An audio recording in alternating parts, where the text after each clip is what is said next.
മാറിയതോടെ ജലദോഷം, ചുമ, കഫക്കെട്ട്, സൈനസൈറ്റിസ് പോലുള്ള അസുഖങ്ങൾ വളരെ കോമൺ ആയിട്ട് കാണുന്നുണ്ട്. ഇതിനൊരു ആശ്വാസം ലഭിക്കാൻ നമ്മൾ വീട്ടിൽ ചെയ്യുന്ന ഒരു കാര്യമാണ് ആവി പിടിക്കുക എന്നുള്ളത്.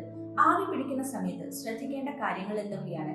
ഒരിക്കലും 10 മിനിറ്റിൽ കൂടുതൽ ആവി പിടിക്കാതിരിക്കുക. കാരണം നമ്മുടെ മൂക്കിനകത്തുള്ള ചെറിയ രോമകൂപങ്ങളുണ്ട്. ഒരുപാട് നേരം ആവി പിടിക്കുന്ന സമയത്ത് ഇവ കരിഞ്ഞു പോകാൻ സാധ്യതയുണ്ട്. ഇങ്ങനെ നശിച്ചു പോയാൽ പിന്നീട് റിക്കറന്റ് ആയിട്ട് അസുഖങ്ങൾ വരാം. കാരണം നമ്മുടെ മൂക്കിനകത്തേക്ക് കയറുന്ന പൊടിപടലങ്ങളെയും സൂക്ഷ്മാണുക്കളെയും എല്ലാം ഒരു പരിധി വരെ തടയുന്നത് ഇത്തരം രോമകൂപങ്ങളാണ്.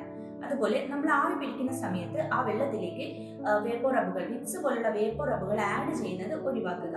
അതുപോലെ ആവി പിടിക്കുമ്പോൾ കണ്ണ് ക്ലോസ് ചെയ്ത് വെക്കുക, അല്ലെങ്കിൽ ഒരു നനഞ്ഞ തുണി കൊണ്ട് കവർ ചെയ്ത് വെക്കുക. അല്ലെങ്കിൽ കണ്ണിന് ഡ്രൈനസ് വരാനും ചുവപ്പ് വരാനും സാധ്യതയുണ്ട്. കൂടാതെ ആവി പിടിക്കുമ്പോൾ ഒരു 25 സെന്റിമീറ്ററെങ്കിലും അകലത്തിൽ ഇരുന്നിട്ട് ആവി പിടിക്കുക. കുട്ടികളെ ആവി പിടിപ്പിക്കുന്ന സമയത്ത് 5 വയസ്സിന് മേലെയുള്ള കുട്ടികളെ മാത്രം ആവി പിടിപ്പിക്കുക. അതുപോലെ പാരന്റ്സ് കൂടെ ഇരുന്ന ശേഷം മാത്രം ആവി പിടിപ്പിക്കുക, അല്ലെങ്കിൽ പൊള്ളലേൽക്കാൻ സാധ്യതയുണ്ട്.